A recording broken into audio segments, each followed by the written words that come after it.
All right, so here's my ugly drum smoker. What I ended up doing was just getting on Marketplace, and I found this guy who has food grade barrels, and they were like, I think I paid 20 bucks for it. So for 20 bucks, I went and got this. It had that coating inside, kind of a paint. It wasn't the lined one, but it was painted in there. Brought it home. First thing I did was bring it out back, threw a bunch of logs in it, and got a fire going in it, and burned real hot for maybe 3 hours. And it got most of that stuff off, but it wasn't great. So what I ended up doing after that was go ahead and took it up front, put it on some sawhorses, and I just took a little bit of water, sprayed in there, and just a green scrubber, and just sanded it. And I got that from the Smoker Builder guys that they're on just on YouTube here. And what I ended up doing was just that stuff comes right off with a little bit of that green scrubber, like the green yellow scrubbers you got for your dishes. It came off really, really good. Everything was clean, and I'd get it all scrubbed down. I'd just spray it with the hose, and it would just come right off. So that was pretty easy to do. After I did that, took it inside my garage. The paint was mostly taken off. I took a wheel to it though. I took one of those polycarbide 4.5-inch wheels to it, and it got this thing like down to bare metal, nice and shiny. Ended up doing, I bought some paint for it that ended up not being very good. I bought that DHT Nightshades paint that, bought like a copper metallic one that I thought was gonna look really cool. I don't know if it was my prep job or what, but it just would not go on smooth. Maybe it was a little bit cold that day, but it was out in the sun and it just would not go on. It kept bubbling up and like spacing apart and shit. So I ended up freaking wiping that shit down. I had some of this red engine enamel paint with a ceramic coating in it that was just sitting on my shelf from my old truck I used to have. I was gonna do some stuff on my engine with it, never did. So I went ahead and let this thing dry up, took that new paint and started doing some coats on it, and it went on awesome. So I ended up painting it red. So ended up with a red barrel. This Lava Lock 3-inch thermometer is the exact same one I've got on my Masterbuilt 800. These are the parts right here that I bought from udsparts.com. All I did from them, I bought these from udsparts.com, and then I bought this here, this heat deflector plate. You can't make one for the price you can just buy this one for. Same thing with those. This was like 25 bucks, I think. And these here, I think were $57. They're the 15-inch ones. They make the really tall ones that look nice. And people say, well, why didn't you just buy the parts up at Home Depot? And I said, well, I went to Home Depot to buy the parts where the part that you drill the hole, and there's a piece that goes on the inside with a lock nut on it. There's a 1.5-inch deal. That was like, I think it was $8. The freaking elbow part was $4. The pipes were $20, and then the ball valves that go on top, they were 25 bucks. So I would have paid over $45 just for one side when I got both sides for 57 bucks. So plus I didn't want a big plumbing part sitting on top here to open up a ball valve. You can just slide these over. They look nicer painted anyway, but it's just a better deal to buy these online, especially if you're gonna buy a few things from them. I did also buy the rib hanger from them. I didn't want to build my own. I thought it was going to come in parts though. I'll show it to you later, but it came all welded up and it fits like a glove in here. So what I did also, I bought the smokestack for the top, and I put the flat top on here. For some reason I just didn't like it, so I had a friend of mine who donated an old Weber to me, so I got the old Weber top. Works perfect on it. I kind of like the dome shape over it anyway, because my rib hanger sits pretty flush here. This thing gives it a little more room to breathe instead of having that thing sitting right on top. It can work if I'm just going to do a grill on it, because I did have cooked in here twice just to kind of see what it was like, and I've done some chicken thighs like at 250, and they came out really good. And then the other night I cooked what did I cook on here? Oh, I just cooked some chicken breast that I marinated on here. Got fire going in the bottom, and just cooked hot and fast on it. And it was freaking awesome. So really good flavor, really good stuff.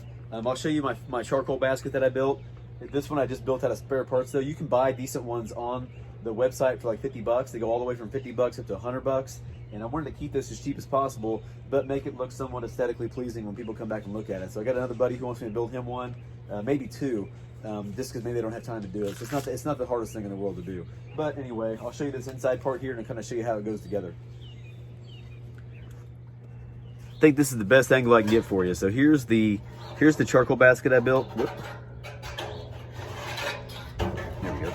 It's like one way it goes in, just like that. So you can see it from there. But I just built it out of a rectangular shaped old grill grate, and then I wrapped around some expanded metal on it. I had built a different one that was made out of metal lath, and I did some research and figured that that probably wasn't the best deal. And a buddy of mine that works in metal more than me, that's taught me a lot, told me that probably isn't the best deal, so I figured I wouldn't use it. So that goes there. This goes down.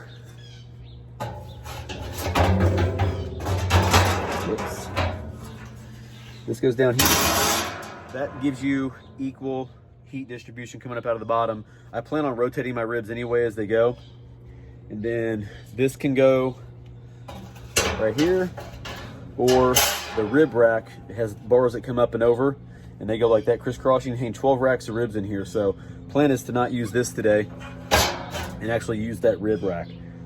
So that's what we're gonna be doing today, hanging ribs in the new smoker. Looking forward to getting this started.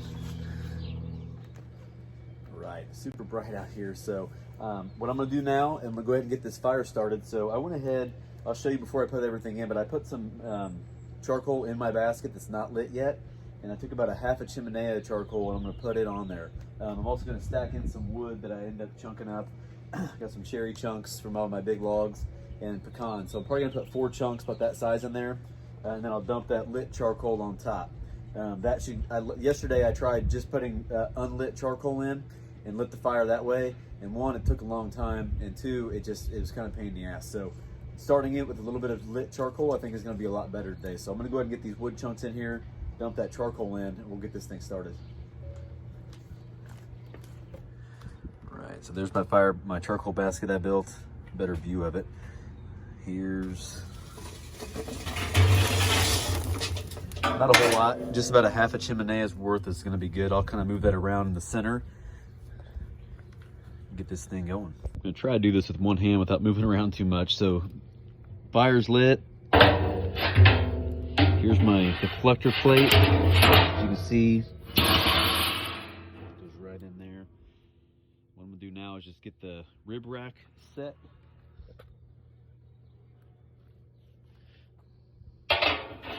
See, it sits right on those top ones.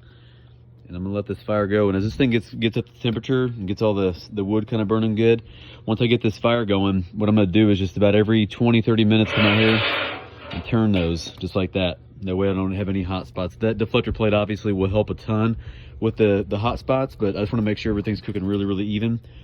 First time doing hanging ribs, so we're gonna make sure it comes out really awesome. All right, so let's go over pricing. How much one of these things costs to build on your own? There's a lot of ways to do it. You can go all in and build one as nice as the Gateways and get a really nice barrel and spend 150 bucks on your barrel, and you could get all the parts, you make them yourself. You can also buy all the parts at Home Depot, which I said earlier costs a lot more money. Here's how I did it. So the barrel I found on Marketplace was 20 bucks, okay? And I'm gonna go through this even with my mess ups, and I'm gonna tell you how much it'd be if you don't mess up, okay? So paint and primer, you need 2 cans of paint, high temp, and you need a good high temp primer. Talking 30 bucks all in for those 3 things. Things I bought from udsparts.com was the rib hanger, $45. It'll hold 12 racks of ribs, pretty nice. The deflector plate was 25 bucks. The air inlets were $57.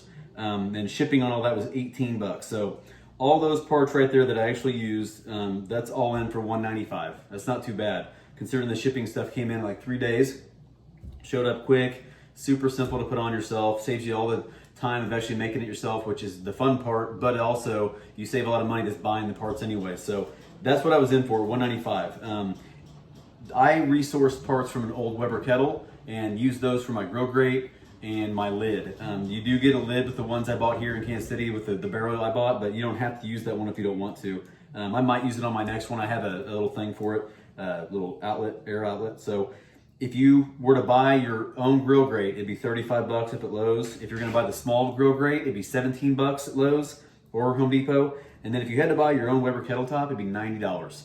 You can find on Marketplace, you can find Weber kettles for 20 bucks, 50 bucks all day long, on there all the time. The parts work perfectly fine. You're not trying to make this thing super pretty anyway. All it's doing is it's a tight spot convection oven that allows you to cook things hot and fast, or you can do low and slow. It's really, really nice. So look for those Weber's kettles on Marketplace. Look for the barrels on Marketplace. And like I said, I found some places that have the smooth-sided, really thicker gauge, the smooth-sided barrels. But for 150 bucks, I mean, that literally blows your budget up big time if you're trying to do that. You're going to be spending over $300 all in for what you got. So anyway, it can be done for under $200 if you price your stuff right. And like, you don't have to get the rib hanger. I just wanted the rib hanger. So when I do my bigger cooks, I want to be able to offer ribs, and I want to be able to cook like 12 slabs of ribs all at once, you know? So anyway, that's what it costs to build one of these things if you're trying to do it on a budget. And really all I did was cut holes and drill holes and then bolt everything on. It was not that difficult. So if you were looking to do one of these things, check those resources out and maybe you can find a good deal for yourself.